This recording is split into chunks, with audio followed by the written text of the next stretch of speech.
Hello दोस्तों, exam preparation YouTube channel पे आप सभी का स्वागत है। और आज हम लेकर आ गए हैं सामान्य विज्ञान के क्विज सेट नंबर 3। और इसमें आज हम देखेंगे 10 अति महत्वपूर्ण प्रश्न जो कि आगे आने वाले सभी प्रतियोगिता परीक्षा के लिए बहुत ही महत्वपूर्ण होंगे, जिससे आपको आगे आने वाले सभी एग्ज़ामों में फ़ायदा दिखेगा। यदि आप चैनल पर नए हैं तो चैनल को सब्सक्राइब कीजिए और वीडियो अच्छा लगे तो लाइक कीजिए और दोस्तों के बीच शेयर कीजिए। चलिए देखते हैं आज का पहला प्रश्न क्या कहता है। और आज का पहला प्रश्न है, फेफड़े का सफ़ेद कैंसर किसके कारण होता है। और फेफड़े का सफ़ेद कैंसर कहते हैं एस्बेस्टोसिस को। फेफड़े का सफ़ेद कैंसर किसे कहते हैं? एस्बेस्टोसिस नामक बीमारी को। और ये होता है एस्बेस्टस के कारण। तो और एस्बेस्टस, इसका सही उत्तर हो जाएगा एस्बेस्टस। और एस्बेस्टस जो उद्योगों में काम आता है, और उद्योगों में जो उष्मा उद्योग में व्यक्ति कार्य करते हैं वो एस्बेस्टस का ही पोशाक पहनकर कार्य करते हैं।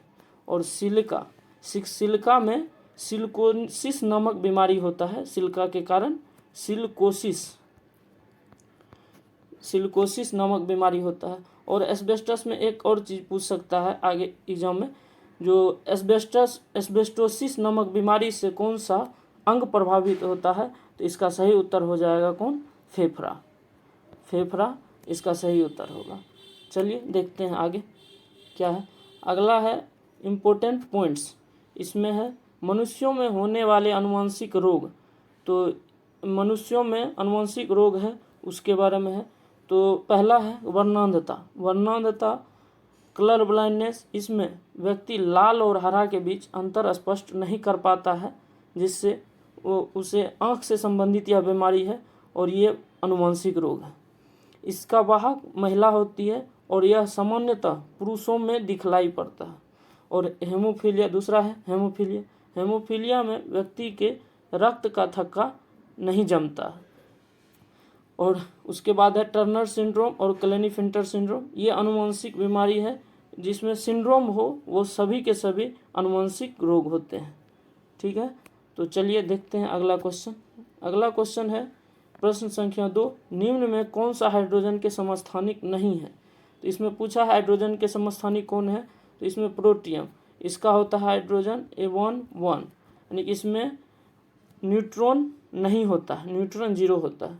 उसके बाद ट्राइटियम हो जाता है 1, उसके बाद 3, और इसमें न्यूट्रॉन कितना होता है? 2 होता है। और ये रेडियो सक्रिय तत्व, हाइड्रोजन का रेडियो सक्रिय एलिमेंट है ये ट्राइटियम। उसके बाद ड्यूटेरियम के बारे में तो सभी को पता होगा। D2O किससे बनाया जाता है? भारी जल, जो कि भारी जल बनाया जाता है जिसे D2O कहा जाता है। ठीक, उसके बाद ये तीनों का तीनों हाइड्रोजन के समस्थानिक है। तो इसका सही उत्तर हो जाएगा इरिटियम हाइड्रोजन का समस्थानिक नहीं है। ठीक है, तो चलिए देखते हैं आगे क्या है। इम्पोर्टेंट पॉइंट्स हैं। इसमें है बेकिंग सोडा का सामान्यतः सूत्र होता है NaHCO3।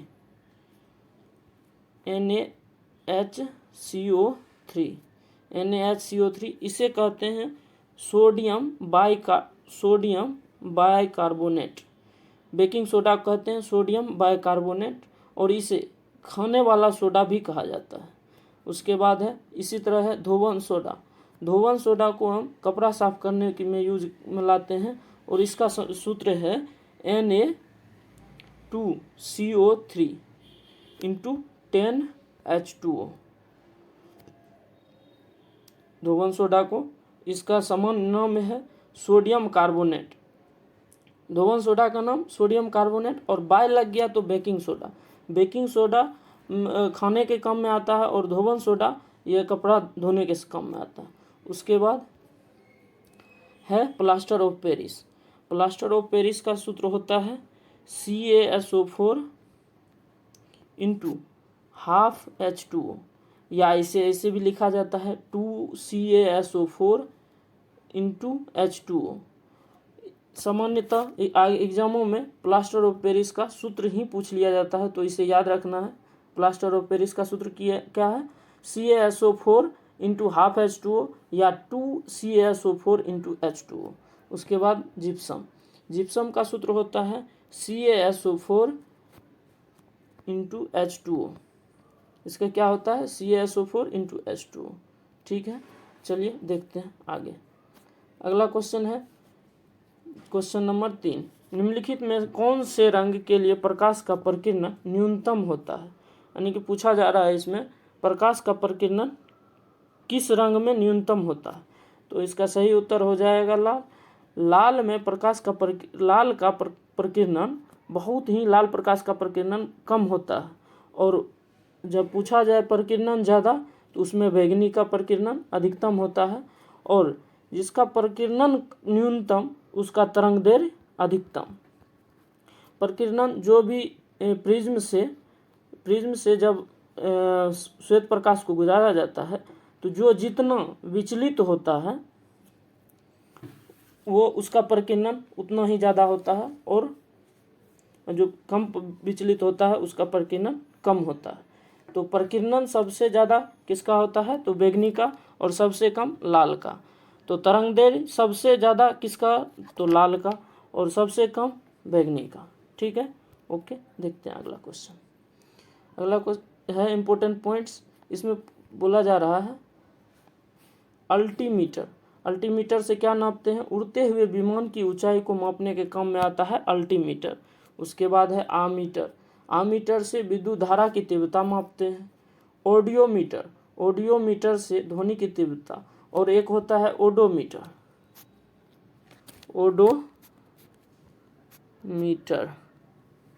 ओडोमीटर से गति को मापा जाता है।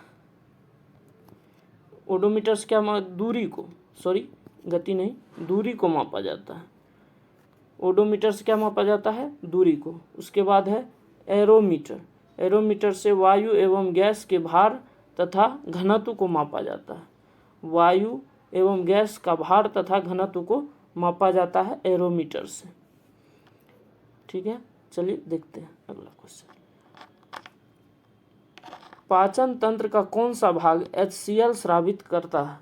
तो इसमें पूछ रहा है हाइड्रोक्लोरिक एसिड पाचन तंत्र का कौन सा भाग स्रावित करता है? तो इसका सही उत्तर हो जाएगा अमाशय।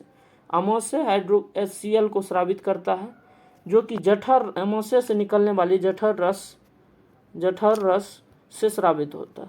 जब भोजन हमारे मुंह से अंदर आती है तो उस भोजन को अम्लीय बनाता है HCl, और ये बहुत ही अम्लीय होता है, जिसका pH 2.4 होता है, जो कि सामान्यतः मनुष्य के शारीरिक pH मान से बहुत ही कम होता है।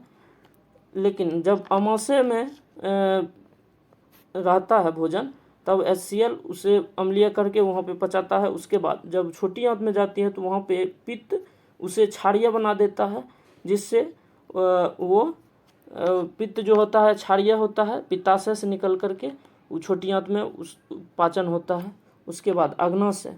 अग्नाशय मानव शरीर की दूसरी सबसे मिश्रित मानव शरीर की सबसे बड़ी मिश्रित ग्रंथि है, यानी कि अंतःस्रावी और बाह्यस्रावी दोनों ग्रंथि है अग्नाशय।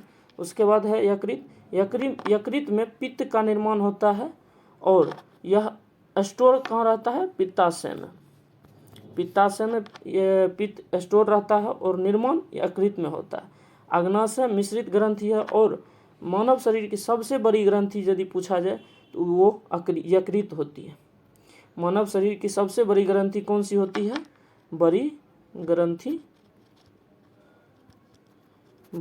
होती है यकृत, और छोटी आंत में भोजन का संपूर्ण पाचन होता है। भोजन का संपूर्ण पाचन छोटी आंत में होता है। ठीक है, चलिए देखते हैं आगे है इम्पोर्टेंट पॉइंट एड्रेनलिन। एड्रेनलिन जो होता है वो एक हार्मोन है, जो कि व्यक्ति को इस हार्मोन का नाम लरो एवं उरो हार्मोन भी कहा जाता है। यदि व्यक्ति को गुस्सा आता है तो उस समय एड्रेनलिन निकल कर पूरे शरीर को बहुत ही गुस्सेवान बना देता है, उसे लरो और उरो हार्मोन कहते हैं। उसके बाद है मेलाटोनिन। मेलाटोनिन सामान्यतः नींद को कंट्रोल करता है। यदि रात अंधेरी वाली जगह पे मेलाटोनिन का स्रावन अधिक होता है, जिससे हमें नींद भी बहुत अधिक आती है। इसीलिए बोला जाता है रात में सोते वक्त अंधेरा करके सोया जाता है, क्योंकि मेलाटोनिन उससे अधिक स्रावित होता है, जिससे भरपूर नींद होती है। यदि प्रकाश में वही मेलाटोनिन का मात्रा थोड़ा कम हो जाता है, जिससे उतना अच्छी नींद नहीं आ पाती जितना अंधेरे में आती है।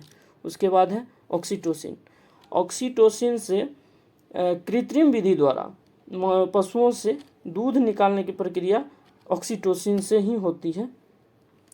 उसके बाद टेस्टोस्टेरोन, ये मनुष्य पुरुष में पाया जाता है, जिससे पुरुषों में प्रजनन अंगों का वृद्धि और उसके विकास से संबंधित हार्मोन है टेस्टोस्टेरोन। ठीक है, चलिए देखते हैं अगला क्वेश्चन है क्वेश्चन नंबर 5। निम्न में कौन सी किरण धनावेशित कणों से युक्त है? तो धनावेशित किरण कौन सी है? तो ये हो जाएगा, सही उत्तर हो जाएगा इसका ऑप्शन सी, यानी कि अल्फा। अल्फा किरण धनावेशित है, यानी कि पॉजिटिव चार्ज है। वहीं पूछा जाए बीटा निगेटिव होता है और गामा उदासीन होता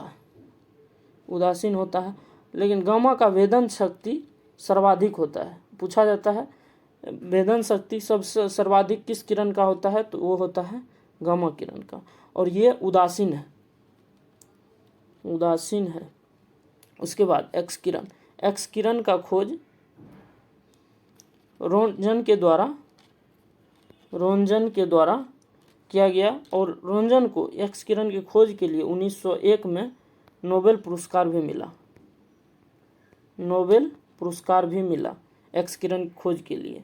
और एक्स किरण का आगे है इम्पोर्टेंट पॉइंट्स। इसमें भारत में स्थापित प्रमुख परमाणु ऊर्जा केंद्र है। तो इसमें पूछा जाए भारत के प्रमुख स्थापित परमाणु ऊर्जा केंद्र, तो पहला है तारापुर कहाँ है? महाराष्ट्र में। रावत भाटा कहाँ है? राजस्थान में। कलपक्कम तमिलनाडु में, और कुनन भी तमिलनाडु में ही है। नरोरा उत्तर प्रदेश, काकरापारा गुजरात, केगा कर्नाटक। तो फिर से देखते हैं, तारापुर कहाँ है? महाराष्ट्र में। रावत भाटा राजस्थान में। कलपक्कम तमिलनाडु में। नरोरा उत्तर प्रदेश। काकरापाड़ा गुजरात। केगा कर्नाटक। कुनन तमिलनाडु। ठीक, चलिए देखते हैं अगला क्वेश्चन। प्रश्न संख्या 6 क्या कहता है? कवक की कोशिका भित्ति का मुख्य अवयव है। कवक की कोशिका भित्ति किससे बनी होती है? तो इसका सही उत्तर हो जाएगा काइटिन से बनी होती है, और कवक की कोशिका भित्ति काइटिन की होती है। उसके बाद दूसरा, पादप कोशिका की कोशिका भित्ति, यानी कि पेड़ पौधे, पादप कोशिका यानी कि पेड़ पौधे की कोशिका भित्ति सेलुलोज की बनी होती है। वहीं यदि पूछा जाए जीवाणु की कोशिका भित्ति, जो जीवाणु की कोशिका भित्ति किसकी बनी होती है? तो ये होती है पेप्टिडोग्लाइकेन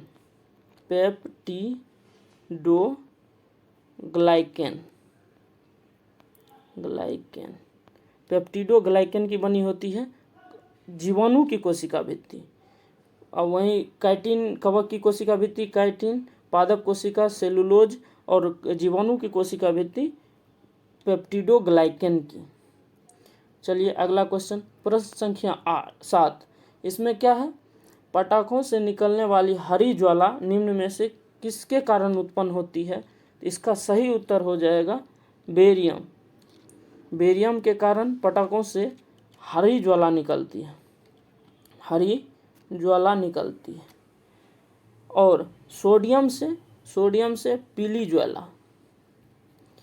सोडियम और बेरियम के नाइट्रेट से जो पटाखे में होता है, सोडियम और बेरियम का नाइट्रेट भरा रहता है, जिससे सोडियम से पीली ज्वाला और बेरियम से हरी ज्वाला। उसके बाद एक होता है लाल ज्वाला। पटाखों से लाल जो निकलता है वो स्ट्रोंशियम होता है। स्ट्रोंशियम से निकलता है। पोटेशियम का होता है K और इसका परमाणु संख्या होता है 18। उसके बाद पारा का होता है Hg। ठीक है, चलिए आगे देखते हैं। अगला क्वेश्चन है प्रश्न संख्या 8।